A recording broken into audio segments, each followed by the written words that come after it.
Eija tässä moikka. Mä lähdin Kaijan kyytiin liikenteeseen ja me ollaan Kaustisella. Me ollaan tänä päivänä viemässä Hartikaisen tilalle allisiineja ja käydään muutenkin kuuntelemassa, mitä tilalle kuuluu. Tervetuloa mukaan! Hei, olen Virpi Hartikainen Ketolan tilalta Kaustiselta. Hoitelen tässä tilaa mieheni, isäni ja äitini avustuksella. Meillä on 2 lypsyrobottia, lehmiä noin 120. Meillä on tällä hetkellä EKM yli 13 000. Viime vuoden tulos, virallinen tulos on hieman alle. Solutilanne on minusta erittäin hyvä. Solut pyörii 150-180 sillä välillä. Syy siihen, miksi lähdimme kokeilemaan allisiinia, niin on juuri tämä, että haluttiin löytää antibiootiton vaihtoehto, millä ei ole varoaikaa. Ja sitten sellainen on minulle myös erittäin tärkeää, on, että lehmälle voi antaa sellaista, mikä ei satuta lehmää. Ollaan käytetty allisiinia noin 2 vuotta. Viimeinen vuosi ihan säännöllisesti. Meillä pääsääntöisesti kaikki utaretulehdukset hoidetaan allisiinilla, joko pastilla tai pitkavaikutteisella. Meillä on utaretulehdusterveys minun mielestäni aika hyvä. Ja utareterveyden huolehtiminen aloitetaan sillä tavalla vasikasta, että vasikalle annetaan syntymän jälkeen Calp-Aidia. Ja siinä sitten pikkuhiljaa, jos on sairastelua ja muuta, niin annetaan myös lisää Calp-Aidia. Ja vasikoille yritetään, ettei tarvitsisi hirveästi antaa antibioottia muutenkaan. Ja umpilehmien utareterveydestä huolehditaan sillä tavalla, että umpilehmiä minä kuivitaan pääsääntöisesti talousvallan. Ja he saa sitten Järkiagrin E-seleniä koko umpikauden. Ja meillä itse asiassa umpihoitona ei ole mitään muuta kuin pitkävaikutteinen allisiini. Ja sitten kun lehmä poikii, niin sitten laitan yleensä toisen allisiinin heti niin poikimisen jälkeen. Että se on niin ollut hyvä, että yritetään välttää sitä antibiootin käyttöä sitten myös siellä.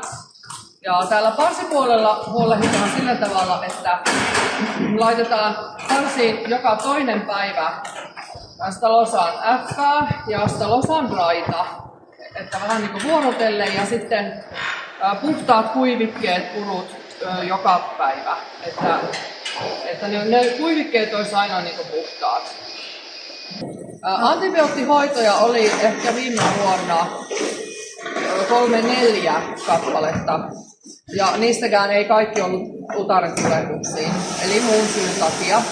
Mutta meillä hoidetaan allisiinilla myös monia muita tulehdustiloja, juoksutusmahan kiertymän jälkihoito, kohtutulehduksia ja tämmöisiä. Allisiinia on käytetty noin 2 vuotta, että viimeinen vuosi hyvinkin aktiivisesti. Että emmekä aio luopua käytöstä. Ruokinnasta sen verran, että meillä on aperuokinta. Ja aperuokinnassa on käytetty Järkiagrin tilakivennäistä, jossa on orgaaniset hivenaineet ja myös elävä hiiva. Että pidän elävää hiivaa tärkeänä pötsin terveyden kannalta. Ja uutuutena on tänä syksynä käytetty toksiinisikojaa näiden huonojen viljojen ja märkyyden takia. Säilörehu säilötään biologisella silallilla ja minusta tämä on todella hyvin säilynyttä ja maukasta. No, tässä nyt ollaan toimistossa. Voidaan katsoa hieman tilastoa ja lehmiä, ketkä on hoidettu pelkästään allisiinillä. Eli tässä lehmä on the moon. Ja poikimisen jälkeen solut oli 3,5 miljoonaa. Ja hän sai allisiinin siinä alussa ja toisen hoidon eli allisiinin tässä vähän myöhemmin. Siitä näkyy, miten mukavasti solut lähtee laskemaan. Hieman taistellaan tuossa Ja nyt on viimeisin lypsy 119, aika lailla normaali. Eli aletaan päästä hyvinkin niskan päälle. Sitten toinen hieman akuutimpi tapaus. Tässä näkyy pinkillä. Solut on 2 miljoonan paikkeilla vähän yli. Ja on ollut siinä erottelussa. Siinä sai allisiinin.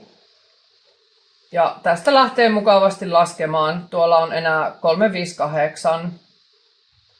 Eli odotan, että laskua tapahtuu vaan edelleen. Pitkäaikaisiin solutuksiin annetaan pitkävaikutteinen allisiin ja akuutteihin lyhytvaikutteinen. Antokertoja ehkä tarvitaan noin 2. Joku menee joskus 1. Mutta pääsääntöisesti allisiinia annetaan niin monta kuin lehmän elimistö tarvitsee. Joskus tarvitsee enemmän. Tiedätkö, Eija, mikä mun mielestä on kaikista parasta näillä tilakäynneillä? Kerrohan Kaija. Tyytyväinen asiakas. Se on aivan totta.